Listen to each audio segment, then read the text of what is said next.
तरी कुकिंग स्किल्समध्ये तुमचं स्वागत आहे। मी आज शेपूची भाजी बनवणार आहे। तर मी दाखवणार कांदा, हिरवी मिरची, लसूण आणि बोंबील हे टाकणार।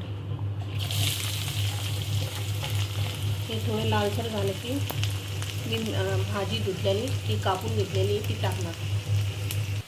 तर बघा हे थोडं ब्राऊन झालं आहे। आता मी मिरची पावडर, हळद घेतली ती पण याच्यात टाकणार। बघा आता मी भाजीच्या घेऊन टाकणार। बघा मी भाजी घेऊन टाकली तर मी याच्यात मीठ टाकणार। बघा मी मीठ टाकले त्याच्यात। आता मी परतून घेणार। बघा भाजी घेऊन टाकली मी। आता हे परतते।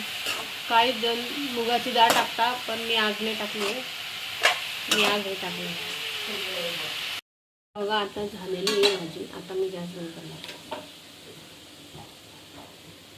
मी प्लेटमध्ये काढली आहे। शेपूची भाजी झाली आहे। माझ्या चॅनलला लाईक करा, सबस्क्राईब करा। थँक्यू।